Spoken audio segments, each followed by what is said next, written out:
Did you know that if you were born and raised in a disadvantaged area, you are more likely to be obese? Why is this the case? Here we see Tasmanian suburbs that are identified as having a high level of disadvantage. In a few key areas, it is clear that Waverley is lower in comparison to the Tasmanian average. The average weekly family income is $301 lower. The percentage of the population that have completed Year 12 is almost 12% lower, and unemployment is 6% higher, meaning unemployed youth that have not completed Year 12 are living in the area. Let's look at Waverley to help explain why disadvantaged areas have lower rates of physical activity. For 1 hour, we sat on 123 Tasman Highway in Waverley, Tasmania from 2:20pm till 3:20pm on Tuesday the 25th of August.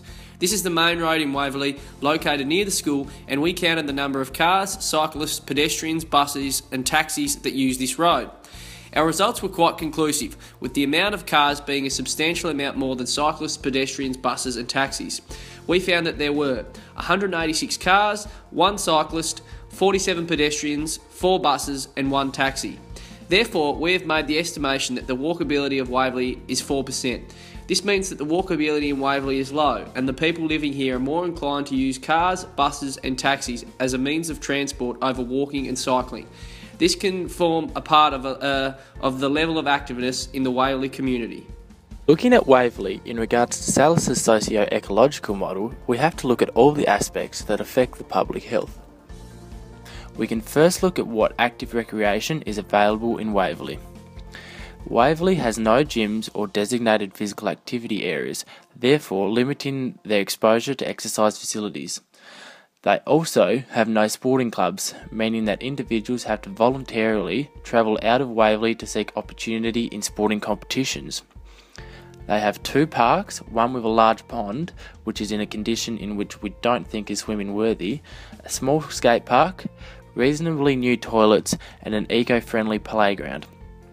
The park previously included a commando net but was recently removed. There was also another small park in the centre of Waverley.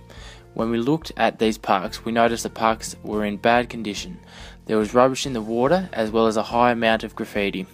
We found out from a local council worker that the parks at Waverley are cleaned and maintained every 5 to 8 weeks as compared to every week in the city parks. Waverley also has a community friendship playground, which includes an enclosed playground and an open field. However, the gate is locked, and this was after the school day had just ended, so kids hoping to play here unfortunately could not. Active transport refers to the trails, bike lanes and the accessibility of facilities. Unlike in the more populated area of Launceston, the number of cyclists are much lower here in Waverley. This could be due to a lack of bike lanes on the roads. Safe crossing allowed parents to walk students to and from school. We know this is important as Salus, Salins and Frank found that regardless of income, if you live in an environment of high walkability versus no walkability, there is a significant difference in the amount of moderate physical activity an individual would partake in. Apart from the safe crossing, Waverley had a low level of walkability, meaning that individuals are less likely to engage in physical activity. Occupational activities. This refers to the workplace environment, the school facilities, and transit access into and out of the community. The main shop in Waverley had limited healthy eating choices. The shop contained large amounts of chips and confectionery. The fresh food section was small and positioned in the back corner in an area that is unnoticeable to a shopper who doesn't thoroughly explore the shop. The only other business in Waverley besides the general store was this hairdresser's. This is the only bus stop connecting Launceston to Waverley. Metro buses make several trips throughout the day, which does give people the option of catching a bus and walking through Launceston and exploring the city on foot rather than driving. The school facilities are very modern, and the large amount of play equipment, as well as having multiple courts and a large open field, provide a range of opportunities for the students to engage in physical activity. So when considering future changes to improve active living in Waverley, we have to consider what sociology theorists say on the situation. Bronfenbrenner states that when decisions are made, they aren't based on individual choice. Instead, there are a number of other factors that affect a decision. To remove the flexibility of an individual making their own choice to engage in active living, we have chosen to implement multi-level passive interventions. Following these thoughts, as physical education teachers, we have a large opportunity to improve the active living of our potential students. There are a number of methods that can be simply implemented into school environments. The South Australian Government and SA Health have previously conducted a number of case studies and implemented them into a local primary school. Their programs involved a lunchtime come and try soccer program that had over 150 students participate in consistently over 6 weeks. They also brought in a healthy lunch snack program in which a large number of students, parents and teachers participated in. Lastly was the simple introduction of water drinking fountains throughout the school environment, which encouraged the drinking of water as a first choice. The success of the fountains led to a number more being put in place throughout the public community. The data we collected from sitting outside of Waverley Primary School for 1 hour showed that there were an extremely low amount of cyclists and minimal pedestrians in the area. The environment that this school is situated within has a lot to do with this, as it is based at the exit of a suburb on a highway heading out into the country towns of Tasmania. Being a highway, the walkability of this area is reduced, as there are no traffic lights or pedestrian crossings after school hours. However, a lollipop school crossing is open before and after school, which does increase the walkability slightly for a short time. As teachers of grade 2 to 4 students, we believe that focusing on teaching road safety to students, including correct use of pedestrian crossings, footpaths, and understanding road signs correctly, will assist in improving the walkability of this area.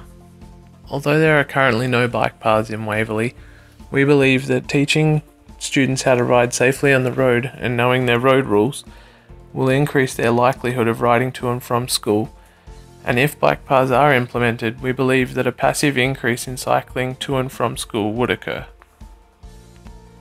In addition to the education given to the students of road safety and cycling safety, we would like to approach the local council and ask for some bike paths and to redo the pathways around Waverley Primary School to make them more visually appealing and therefore aiding in our passive intervention.